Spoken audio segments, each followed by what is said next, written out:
नाज़रीन इकराम, आज हम आप हज़रात को इस वीडियो में बताएंगे कि हज़रत ईसा अलैहिस्सलाम आसमान से कब उतरेंगे। तो आइए बिला ताख़ीर वीडियो का आगाज़ करते हैं। नाज़रीन इकराम, जब दज्जाल सारी दुनिया में फिराकर मुल्क शाम को जाएगा, उस वक्त हज़रत ईसा अलैहिस्सलाम दमिश्क की जामा मस्जिद के पूर्वी मीनारे पर आसमान से उतरेंगे। ये सुबह का वक्त होगा, फजर की नमाज के लिए इकामत हो चुकी होगी। हज़रत ईसा अलैहिस्सलाम हज़रत इमाम मेहदी रज़ियल्लाहु ताला अन्हु को इमामत का हुक्म देंगे। हज़रत इमाम मेहदी नमाज पढ़ाएंगे। दज्जाल मलऊन हज़रत ईसा अलैहिस्सलाम की सांस की खुशबू से पिघलना शुरू होगा, जैसे पानी से नमक घुलता है, और आपकी सांस की खुशबू वहाँ तक जाएगी जहाँ तक निगाह पहुँचती है। दज्जाल भागेगा, आप उसका पीछा करेंगे और उसकी पीठ में नेज़ा मारेंगे, उससे वो वासिले जहन्नम होगा।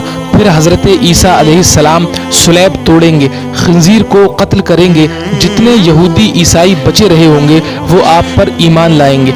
उस वक्त तमाम जहान में दीन एक दीन इस्लाम होगा और मज़हब एक मज़हब अहले सुन्नत का।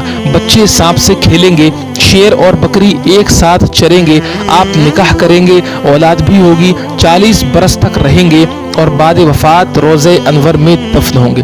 नाज़रीन इकराम, हम आप हज़रात को इस वीडियो में हज़रत इमाम मेहदी अलैहिस्सलाम के बारे में भी बता देते हैं। हज़रत इमाम मेहदी आप हुज़ूर अलैहिस्सलातु वस्सलाम की औलाद में हसनी सैयद होंगे। आप इमाम मुज्तहिद होंगे। क़यामत के करीब जब तमाम दुनिया में कुफ्र फैल जाएगा और इस्लाम सिर्फ हरमैन शरीफैन यानी मक्का मदीना में ही रह जाएगा, औलिया और अब्दाल सब वहीं हिजरत कर जाएंगे। रमज़ान शरीफ का महीना होगा, अब्दाल काबा शरीफ का तवाफ़ कर रहे होंगे, हज़रत इमाम मेहदी भी वहाँ मौजूद होंगे। औलिया उन्हें पहचानेंगे, उनसे बैत लेने को अर्ज़ करेंगे, वो इनकार करेंगे।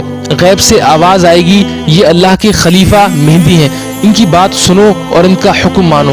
तमाम लोग उनके हाथ पर बैत करेंगे। नाज़रीन इकराम, फिर हज़रत इमाम मेहदी अलैहिस्सलाम सबको अपने साथ लेकर मुल्क शाम में आ जाएंगे।